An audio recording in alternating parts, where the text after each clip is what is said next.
Shalom jemaat Tuhan, selamat pagi. Tuhan memberkati kita semua. Kita terus sedang belajar hari-hari ini untuk bertumbuh menjadi manusia rohani dan perlu mempergunakan apa yang Tuhan sudah berikan kepada kita sebagai senjata. Untuk apa? Untuk kita bisa mengalahkan tipu daya si jahat, budaya iblis yang memang sudah ditanam di dalam pikiran kita. Dalam Roma pasal 12 ayat 2 dikatakan bahwa janganlah kamu menjadi serupa dengan dunia ini, tapi berubahlah oleh pembaharuan budimu, sehingga kamu bisa mengerti kehendak Allah mana yang baik, berkenan, dan sempurna. Kita ini dilahirkan, jadi kita cenderung hidup secara lahiriah. Kita ada di dunia, dan kita cenderung menjadi sama dengan dunia. Persoalan kita adalah kita membutuhkan yang namanya pembaharuan pikiran. Kenapa? Karena kelahiran baru tidak serta-merta membuat pikiran kita juga mengalami pembaharuan. Karena itu penting sekali untuk kita semua untuk tidak menjadi serupa dengan dunia. Karena kita sudah terbangun sedemikian rupa, dan di dalam ayat hafalan kita bahwa iblis membangun benteng-benteng, kubu-kubu, terbangun sedemikian rupa di dalam pikiran kita, di dalam hidup kita, sehingga tidak heran bahwa kita dianjurkan untuk hidup di dalam roh, jangan hidup lagi di dalam daging. Nah, persoalannya bahwa tidak mudah untuk kita keluar dengan gaya cara hidup kita secara daging dan pindah dengan gaya hidup secara roh. Kenapa? Karena kita sudah terpola sedemikian rupa, kita sudah terbentuk sedemikian rupa secara daging, secara duniawi, secara lahiriah. Ada banyak kebenaran-kebenaran manusiawi kita, ada banyak kebenaran-kebenaran yang bukan kebenaran Allah, itu sudah menjadi kebenaran diri kita. Karena itu disinilah kita belajar untuk menggunakan selengkap senjata Allah. Seperti ayat hafalan kita bahwa kita memang hidup di dunia, kita masih ada di dunia, tapi sudah waktunya kita anak-anak Tuhan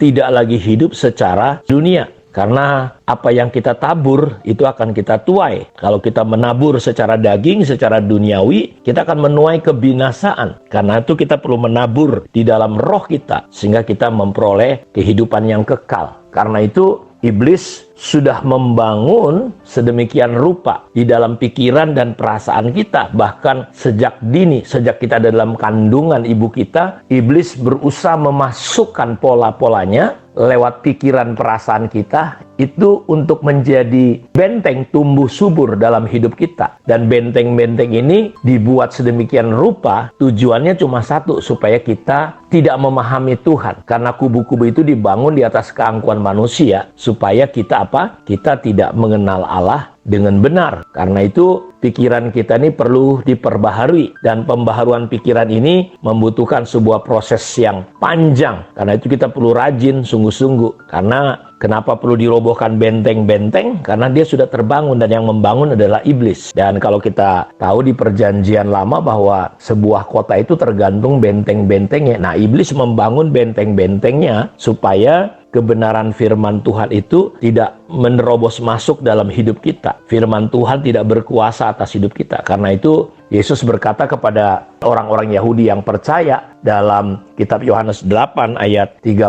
31, 32 dikatakan bahwa jikalau kamu tetap di dalam firman-Ku, kamu benar-benar adalah murid-Ku. Dan kamu akan mengetahui kebenaran, dan kebenaran itu akan memerdekakan kamu. Nah, seringkali kita banyak kali jadi orang percaya, orang Kristen yang kelihatannya merdeka, tahu banyak firman, rajin kebaktian, tapi kita masih tidak merdeka. Kita tidak mengalami kelepasan, kebebasan. Kenapa? Karena tanpa sadar ada banyak penjara-penjara iblis, benteng-benteng iblis. Dan benteng-benteng itu contohnya rasa takut, mencintai diri sendiri, kesombongan, roh agamawi, ketamakan, hawa nafsu. Semua ini dalam pikiran kita. Makanya untuk bisa menembus benteng-benteng ini kita perlu menggunakan kuasa yang Tuhan berikan, yaitu kebenaran firman Tuhan. Kamu akan tahu kebenaran, kebenaran itu akan memerdekakan kamu. Jadi penting sekali kita mengalami kemerdekaan. Bagaimana? Kita harus mengetahui bagaimana kita bisa mengetahui firman, mengalami ginosko. mengalami bukan hanya logos tapi rema. Dan itu bisa terjadi ketika kita tetap di dalam firman. Kalau saya ada di gedung ini atau di rumah ini, orang tidak melihat saya, tapi orang melihat rumahnya, gedungnya. Apakah saudara sudah tetap di dalam firman atau saudara masih goyah? Karena itu Sulaiman berkata, janganlah firman itu jauh dari mata, dari telinga, kalungkan itu di lehermu, simpanlah itu di lubuk hatimu. Itu yang menjadi kehidupan bagi yang mendapatkan dan kesembuhan. Jadi bagaimana kita bisa mengalami kesembuhan, pertumbuhan, mujizat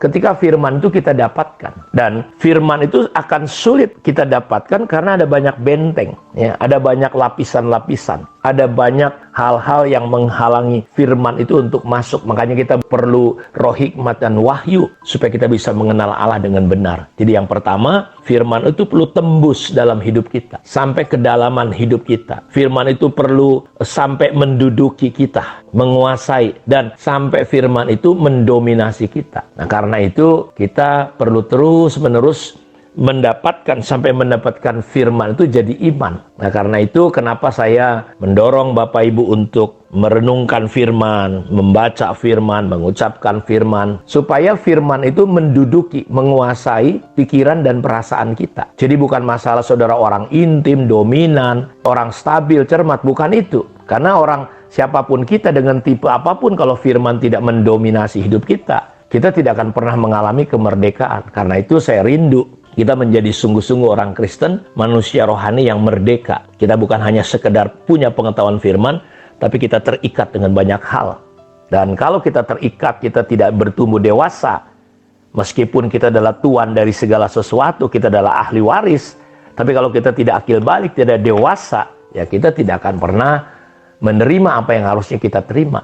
Karena itu saya dorong saudara semua untuk tetap setia tekun di dalam menghidupi kebenaran firman Tuhan. Sampai firman itu apa? Menembus jauh ke dalam hidup kita, mendudukinya dan mendominasi kehidupan kita. Kiranya Tuhan Yesus memberkati kita semua. Shalom, mari kita berdoa. Bapa, terima kasih, berkati semua anak-anak-Mu, firman-Mu tidak akan pernah kembali sia-sia.